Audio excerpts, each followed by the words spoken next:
You've been waiting your whole life, waiting for the right moment, the right person, the right circumstances, waiting for things to finally align the way you imagined them. And every time reality shows up differently, you feel that familiar ache, that subtle betrayal, because somewhere deep down, you expected it to be different. Let me tell you something about expectations. They're not hopes. They're not dreams. Expectations are invisible contracts you write with reality, and you never asked reality if it agreed to the terms. You walk around with these contracts in your pocket, checking them constantly. Does this match? Does that fit? And when reality doesn't sign on the dotted line, you suffer. But here's what most people miss. The suffering isn't coming from what happened. It's coming from the gap between what happened and what you expected to happen. That gap is where you live. That's your home address. And you've been living there so long, you think it's normal. I remember sitting in my car once, waiting for someone who was late. 20 minutes turned into 40. I could feel my chest tightening, my thoughts spinning, and then something clicked. I wasn't upset because they were late. I was upset because I expected them to be on time. The expectation came first. The reality came second, and the suffering was born in that collision. This is how it works. You create a picture in your mind of how things should unfold. You paint it in detail. The colors, the timing, the dialogue. And then you hand that picture to the universe and say, "Make this happen." And the universe looks at your picture and goes, "That's nice, but I'm doing something else." Expectations are you trying to control a reality that was never controllable. They're your attempt to write the script for a movie you're not directing. You're an actor in this thing, not the filmmaker. But you keep showing up on set with rewrites, trying to change everyone's lines, trying to adjust the lighting, trying to make the story go your way. And the exhausting part? You don't even realize you're doing it most of the time. Expectations hide in everything. You expect your coffee to taste a certain way. You expect people to respond to your messages. You expect traffic to be light. You expect your body to feel good. You expect your efforts to pay off in specific ways. Tiny invisible contracts everywhere, all the time. By the way, our shared space of light and awareness is on its way to 100,000 people. Thank you to everyone who subscribes and brings this moment closer. So, what does it mean to let go? Because this is where people get confused. They think letting go means not caring. They think it means becoming passive, cold, detached. Like you're supposed to walk through life shrugging at everything, saying whatever happens, happens, with dead eyes. That's not it. That's not even close. Letting go of expectations doesn't mean you stop wanting things. It doesn't mean you stop trying. It means you stop demanding that reality meets you at a specific address, at a specific time, wearing a specific outfit. Think about holding sand. If you squeeze it tight, trying to control every grain, it slips through your fingers. But if you hold your hand open, the sand stays. That's the difference. Open hand versus closed fist. Preference versus demand. You can still want things. You can still work toward things. You can still have desires and dreams and plans. But the moment you attach to exactly how and when those things must happen, you've created suffering. You've turned your desire into a cage. Here's the shift. Instead of saying, "This must happen this way," you say, "I'd love for this to happen, and I'm open to how it unfolds." Feel the difference? One is rigid. One is fluid. One creates tension. One creates space. And in that space, something miraculous happens. Reality can actually respond to you. Because you're not blocking it with your demands. You're not standing in the doorway with your arms crossed, refusing to let anything in unless it matches your picture. You're standing in the open field and you're saying, "Show me." I'll tell you what I've noticed. The times in my life when things flowed, when opportunities appeared, when connections happened effortlessly. Those were the times I wasn't gripping. I was moving toward what I wanted, but I wasn't strangling the outcome. I was participating, not controlling. And the times I suffered most, when I had the clearest, most detailed expectations, when I knew exactly how things should go, when I had the timeline mapped out, those were the times reality laughed in my face and went a completely different direction. And I stood there, bewildered, angry, lost. Because my map didn't match the territory. You have to understand something about how reality works. It's not linear. It's not a straight line from A to B. It's more like a web with infinite connection points, and you're standing on one thread. You can see a few threads ahead of you, but you can't see the whole web. You don't have that vantage point. So when you expect things to go a certain way, you're expecting based on limited information. You're trying to navigate a multi-dimensional space with a two-dimensional map. The universe isn't ignoring your desires. It's responding to them in ways you can't predict. But your expectations block you from seeing the response. You're so busy looking for the thing you expected that you missed the thing that actually showed up. This is why coincidences increase when you let go. This is why signs appear when you stop forcing. Because you're finally paying attention to what's actually here instead of what you think should be here.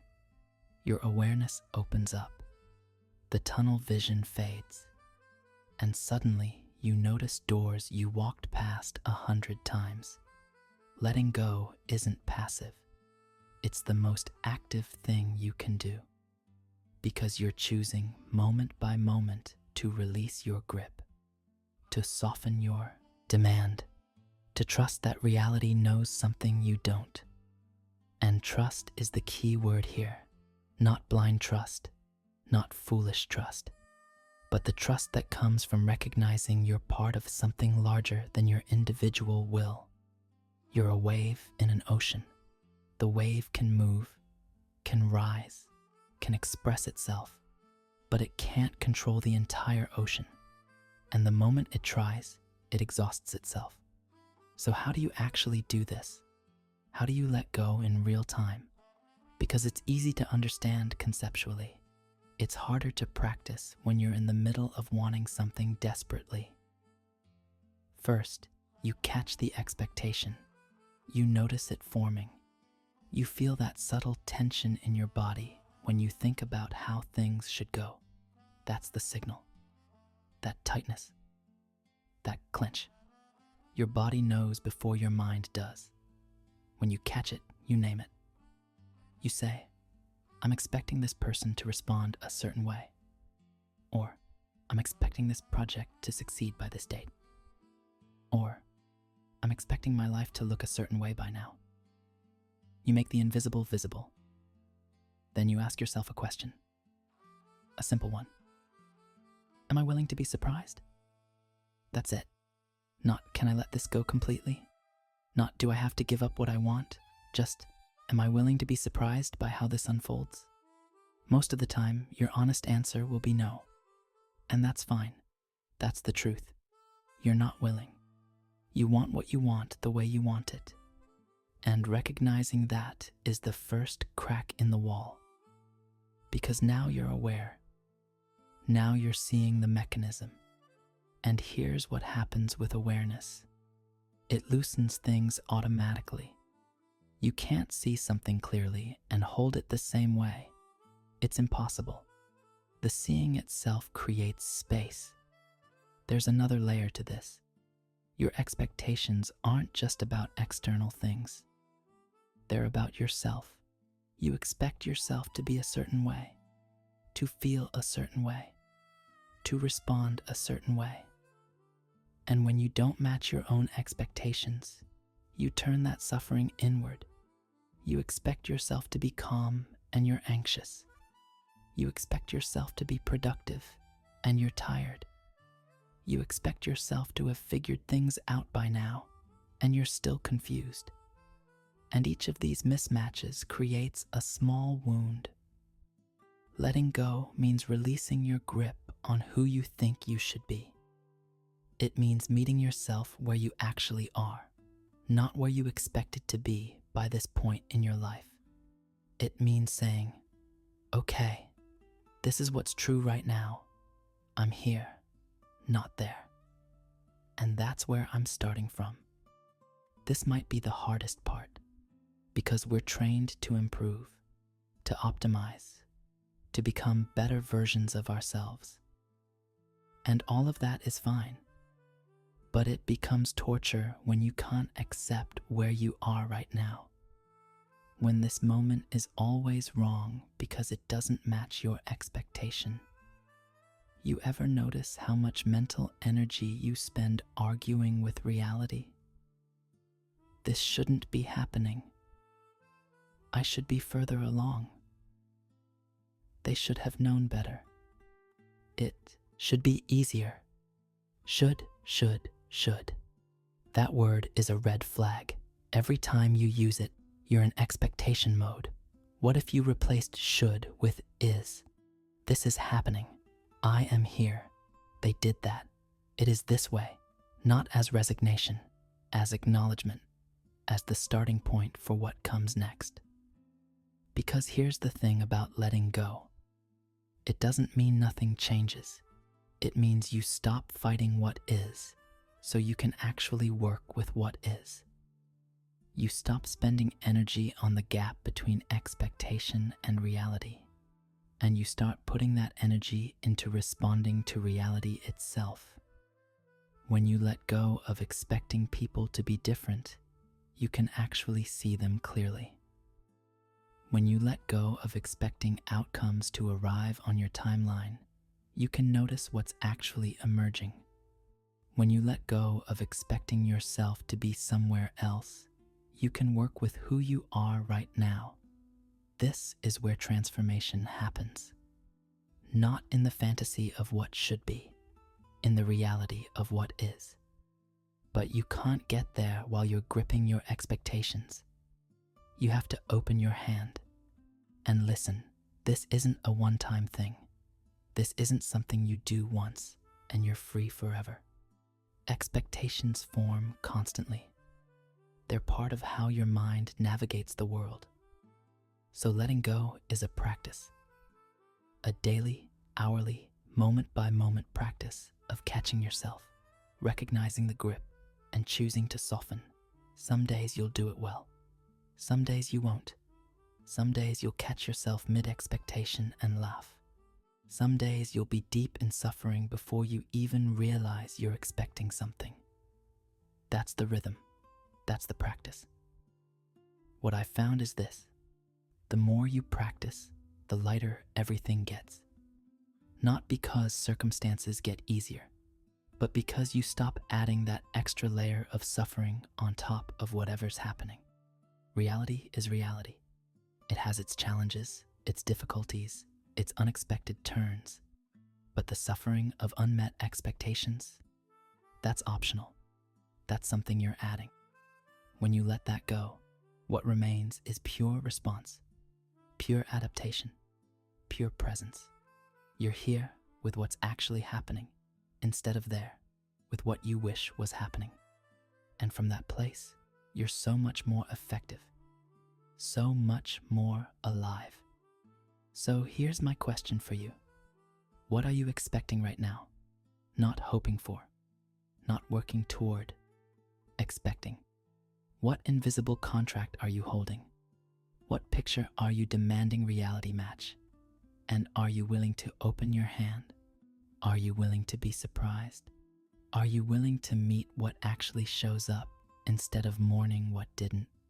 Because the moment you let go, the moment you stop strangling the outcome, reality can breathe. And so can you. And in that breath, in that space, something new becomes possible. Something you couldn't have expected. Something better than your picture. That's what's waiting on the other side of your expectations. Not nothing. Not emptiness. Not disappointment. But reality itself. Raw, alive, responsive, and full of possibilities you haven't imagined yet. If this video shifted something in you, write in the comments, "I release the script." Write it as your promise to yourself. Nobody,